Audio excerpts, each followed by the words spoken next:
And we welcome in Jason Parillo. Jason, what's going on, my man?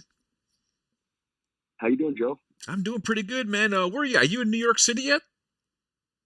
I am. I'm in the hotel right now, Are you hiding from staring at Michael the Bisping, or are TV. you with him? No, he actually had to drive out to Connecticut today to do the car wash out there, ESPN zone. Absolutely. Now, ESPN zone. good.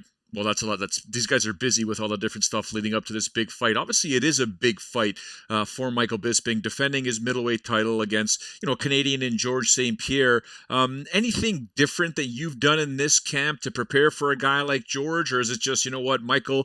Let's get this output going. Use your jab, use your pace. You should be fine. Well, I mean, obviously, we spend a lot more time with some good grapplers this camp. Mike's been working hard. He's got Brady Fink and Raphael Davis who've been working with him. Raphael Davis is a real good wrestler, and Brady Fink is a jiu-jitsu coach as well. They've got a good group of guys, and we have a good group of guys that we've been focused a lot on, obviously takedown defense and whatnot. But Mike's got to go out there and fight his fight for the most part. That's what's most important. I think Mike uses his movement, and he can keep George off balance. I think this fight. I guess I'm sorry, I'm a little brain dead right now, man. Joe, I said it's been a lot of traveling over the last couple of weeks, but yeah, I mean, we do the same old stuff, but of course, we brought in some high level grapplers that and we've been spending a lot of time on the ground. So, yeah, I mean, Mike's ready to go, and we always approach camp pretty much, taking kids, trying to cover all areas, and obviously depending on who we fight, we're going to cover that area a little bit more. With George, everybody knows he's got to be, if not the best wrestler there is out there in the MMA game. So, obviously put some importance on that. Absolutely. In terms of preparing for a guy like George, and you look at Michael, who's fought much bigger guys, especially when he won the title against Luke Rockhold. He's been in there with Anderson Silva, and Mike's made it clear that George is not exactly the biggest opponent he's ever going to be facing. Can that be a detriment at all to a taller fighter or a bigger fighter, or is it simply this is going to be way more fun than usual? Yeah, well, you don't know. I mean, his last fight was Dan Henderson, who Dan Henderson's not the biggest guy. I always say I don't know how big Dan Henderson is. It's hard to tell with that guy. But yeah, fight's a fight. He's used to being there with much bigger guys. Yeah, I don't. It's so you can never take George. I would never say fun, because Georges St-Pierre is a double tough bad motherfucker. So as far as looking at it as fun, sure. I mean, I guess we like the idea that we're the bigger guy. I worked with a fighter who fought GSP many years ago by the name of BJ Penn, and we were the little for that fight. So I definitely like I like that I got the bigger guy going to this one. Absolutely. And we'll get to BJ Penn momentarily. I want to focus on Michael, because this is a huge fight for his own legacy. Does he look at that kind of stuff and like, man, I would have taken out Anderson Silva. I have a chance to take out Georges St-Pierre. How can they not consider me one of the best of all time? Yeah, exactly. I say that in interviews as well.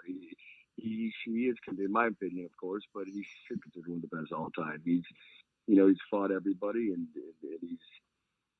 he's always the underdog. I mean, we're the underdog in this fight. I mean, I would say maybe 9 of the last 10 fights we've been the underdog in every one of his fights, and he always seems to prevail. So I think he definitely, arguably, could be considered one of the best of all time. When you look at a guy like Michael Bisping, and going over the track record of guys that you trained in the past, from the Tito Ortizes to the BJ Penn to Cyborg, where does he rank in terms of confidence? Because I remember you and I, if I'm not mistaken, I think maybe at the MGM Grand, we had a really cool conversation about the importance of confidence in a fighter leading up to a fight and making sure he or she, like you're paying close attention to where their confidence level is at, that, they're not getting their butt whooped in training all the time, but enough to say, look, we're putting in the work here. You got to put in the hard work. Where does Michael compare to some of the other fighters that you've trained in the past? Oh, I mean, he's got the confidence of a champion. I mean, and that's what it is. His confidence is definitely at another level. He definitely believes.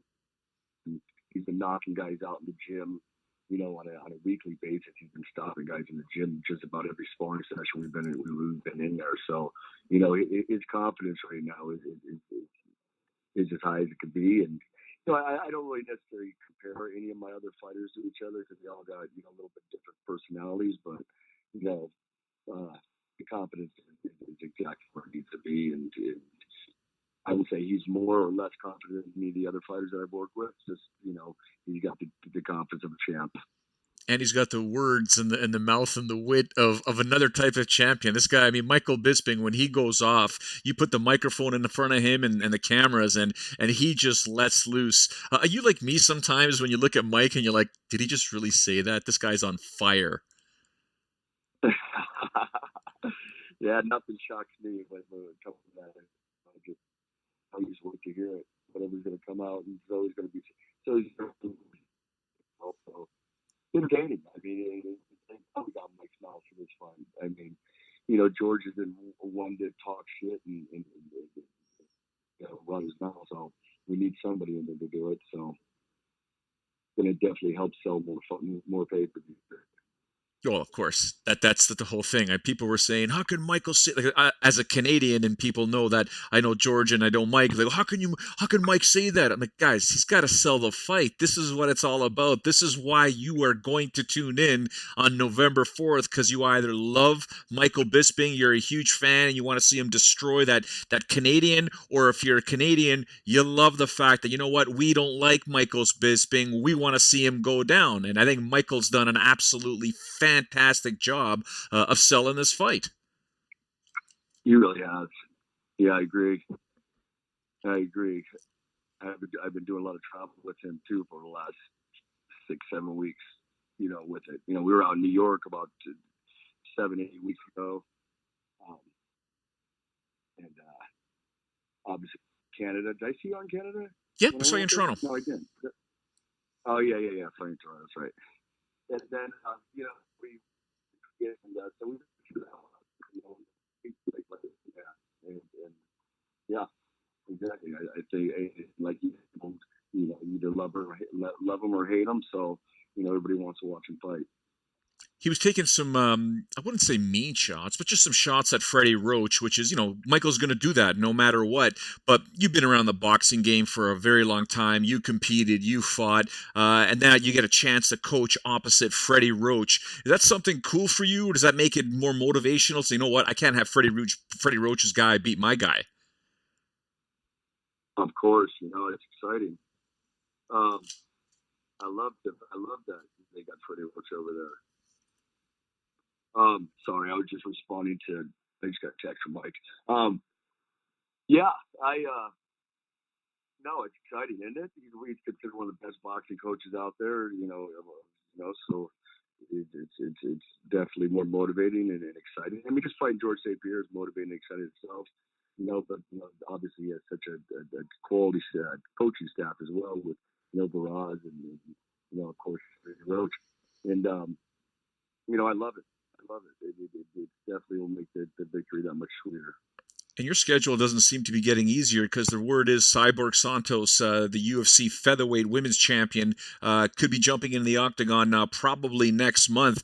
Any word on that? Have you heard anything in terms of, is that Holly Holm fight, signed, sealed, and delivered? And what's it like preparing Cyborg for a fight? She's fun as well. She's such a beast. yeah, I hope that I'm hoping we end up getting that Holly Holm fight or something like that. Like you said, it's nothing's nothing's signed yet. So she stays in the gym to year round, anyways. And I trained her right before I left out here. We were training, so you know we're just going to be ready. You know, and if something signs and something happens, we'll be ready to go. I got Artie Santos. He's fighting out in Edmonton, Canada, middle of December, and then I have to go to Shanghai as well in a couple weeks for Kylan Curran. So yeah, I'm going to be doing some traveling over the next couple of months. I hope one of those trips are Surprise, surprise. Huh? I said, surprise, surprise. You are always on the road. I mean, sometimes when I see some of your stuff at the gym, I'm like, oh, he's actually home. In reality, it's just you are all over the place. I am. Fucking tiring. I don't blame you. Well, I know you said Michael texted you, so you got to get going here. But one quick question. People are going to want to know: have you heard from BJ Penn recently? Do you think it's official? He's gone. He's hanging up the gloves. It's time to move on, or is it one of those things with BJ Penn? You just never know. You just never know with BJ Penn. I talked to him a couple days ago. I mean, me and him stay in touch, as you know, all the time. We're good friends. So, but I'll never say I'll never say BJ Penn's never going to fight. I'll never say he's not going to fight. Or fight, BJ. He fight, man, and he loves the sport. He's obviously a Hall of Famer and a legend of the game. So, I'm fine with him staying retired, but the easiest answer, I guess it's a shitty answer, but I don't know. I guess that's the only one I can really give you is I don't know. I really don't.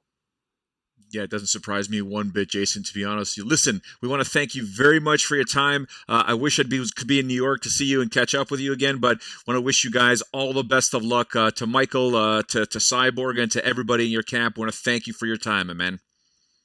Hey, man, thank you. It's always nice talking to you, Joe.